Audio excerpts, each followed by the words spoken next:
राजनीति शतरंज की बिसात की तरह होती है। यहाँ पर सब अपने मोहरे बैठाते हैं, बाजी चलती है, जीत हार का फैसला होता है किसने किसको पछाड़ दिया।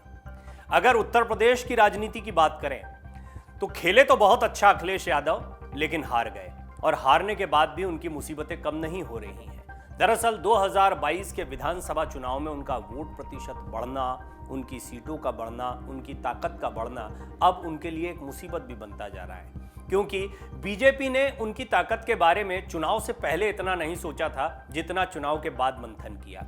यही वजह है कि 2024 के चुनाव से पहले ही बीजेपी समाजवादी पार्टी की इस बढ़ती हुई ताकत को रोकने के लिए तमाम प्लान बना रही है। वहीं अगर बात करें अखिलेश यादव की, तो कुछ ऐसी कमियां उनकी रह गई 2022 के विधानसभा चुनाव में जो उनके गले की हड्डी बन गई हैं। दरअसल ये कमियां पहले उनके लिए एक ताकत की तरह दिखाई पड़ रही थी, लेकिन अब ये ताकत नहीं है, बहुत बड़ी परेशानी या मजबूरी दिखाई पड़ती है। आज किस तरीके से अखिलेश यादव एक ऊहापोह में फंस गए हैं, इसी के बारे में हम आपको बताने जा रहे हैं। दरअसल अखिलेश यादव ने जो पूरा चुनाव लड़ा उसमें जातिगत समीकरणों का ध्यान रखा, उत्तर प्रदेश की जनता के मिजाज का ध्यान रखा। वो कभी भी किसी सरकार को पिछले 37 साल से रिपीट नहीं कर रही थी और उत्तर प्रदेश की ऐसी जनता उन्हें इस बार जरूर चुनेगी। मुसलमानों में बीजेपी को लेकर, योगी आदित्यनाथ को लेकर, पीएम मोदी को लेकर उत्तर प्रदेश में जबरदस्त नाराजगी देखने को मिली। इस नाराजगी को मैंने खुद भी महसूस किया जब मैं उत्तर प्रदेश में सत्ता का संग्राम की यात्रा लेकर गया। हमने 6000 किलोमीटर की यात्रा की, हम 42 जनपदों में गए और छोटे छोटे ग्रामीण इलाकों में भी जाकर हमने आम लोगों से बातचीत की, व्यवसायियों से बातचीत की, युवाओं से बातचीत की, महिलाओं से बातचीत की। ये सारी बातचीत इस ओर दिशा निर्देश कर रही थी कि कुछ मसलों को लेकर नाराजगी है, लेकिन वोटों का जबरदस्त ध्रुवीकरण हो रहा है।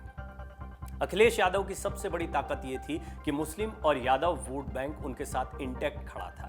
उसके बाद स्वामी प्रसाद मौर्य जैसे बड़े नेता उनके साथ जुड़ गए। किसान आंदोलन चल रहा था, राष्ट्रीय लोकदल के जयंत चौधरी उनके साथ जुड़ गए। प्रेस कॉन्फ्रेंसेस की, पश्चिम यूपी में दोनों ने मिलकर जबरदस्त सभाएं की और इनको अच्छा जबरदस्त रिस्पांस भी मिला। फिर यही रिस्पांस अखिलेश यादव को उत्तर प्रदेश में अलग अलग जगह पर हुई रैलियों में मिलता दिखाई दिया। इससे उनकी उम्मीद बढ़ गई थी। उन्होंने 300 पार सीटें पाने का दावा तक कर डाला था। उन्हें पूरी उम्मीद थी कि वो योगी आदित्यनाथ को हरा देंगे, लेकिन ऐसा हुआ नहीं। सीएम योगी आदित्यनाथ एक बार फिर चुनाव जीत कर आए। 37 साल के इतिहास को उन्होंने झुठला दिया और दोबारा बीजेपी सत्ता पर काबिज हुई। लेकिन इस बार सीएम योगी फुल फॉर्म में है।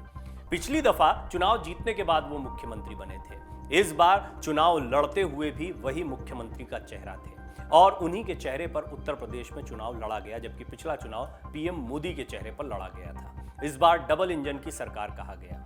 अब अखिलेश की सबसे बड़ी मुसीबत की बात करते हैं। दरअसल अखिलेश यादव ने जिस समीकरण के सहारे इस चुनाव को लड़ा, उस समीकरण को तोड़ना ही अब उनके लिए बड़ी चुनौती बन गया है। इसको समझने के लिए इस बात को समझिए कि बेशक मुस्लिम उनके साथ गए, लेकिन इसकी वजह से वोटों का जबरदस्त ध्रुवीकरण हुआ और ऐसा लगता है, जो कि बाद में रियलाइज हुआ अखिलेश यादव को भी, कि बीजेपी भी यही चाहती थी कि वो मुस्लिमों के नेता के तौर पर देखे जाएं।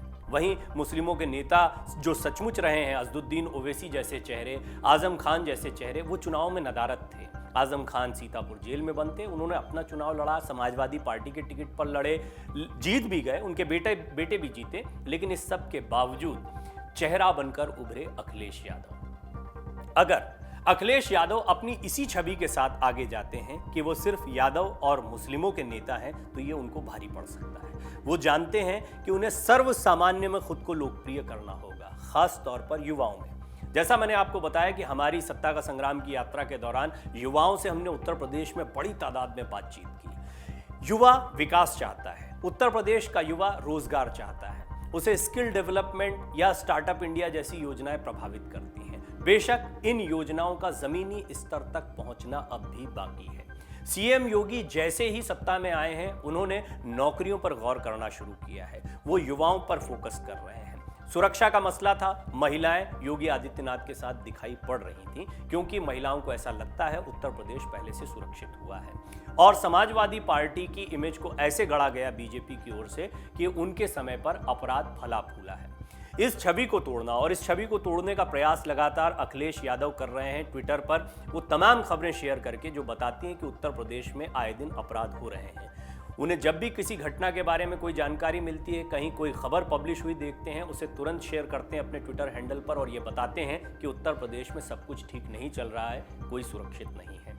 तो सबसे पहले खुद के साथ जुड़ी हुई इस छवि को तोड़ना कि समाजवादी पार्टी के समय पर अपराध बहुत ज्यादा था। दूसरा, वो सिर्फ मुस्लिमों और यादवों के नेता नहीं हैं। इस छवि को तोड़ना अखिलेश यादव के लिए बहुत बड़ी चुनौती बन गया है। दरअसल 2022 में यही उनकी सबसे बड़ी ताकत था, लेकिन 2024 से पहले यही सबसे बड़ी कमजोरी दिखाई पड़ रहा है। यही वजह है कि वो आजम खान के मसले पर खुलकर कुछ नहीं बोल पा रहे हैं और आजम खान के जितने भी समर्थक हैं वो एक के बाद इस्तीफे देकर नाराजगी जताते जा रहे हैं। अखिलेश यादव तब भी चुप हैं। शिवपाल यादव के मसले पर वो बहुत ज्यादा नहीं बोलते क्योंकि वो परिवार का मसला है, ताकत की लड़ाई है। लेकिन आजम खान का जाना या आजम खान की नाराजगी उन्हें भारी भी पड़ रही है, लेकिन वो खुलकर बोल भी नहीं पा रहे हैं। यही सबसे बड़ी दुविधा है अखिलेश यादव की, जिसकी वजह से वो बुरे फंस गए हैं और देखना होगा आने वाले दिनों में इससे निकलने के लिए वो क्या रणनीति बनाते हैं। Video desk amarujala.com। डाउनलोड करें अमर उजाला ऐप और पाएं खबरें लगातार। अगर आप ये वीडियो YouTube पर देख रहे हैं तो हमारे चैनल को सब्सक्राइब करें और बेल आइकन को दबाना ना भूलें। अगर आप Facebook पर ये वीडियो देख रहे हैं तो हमारे पेज को लाइक करें।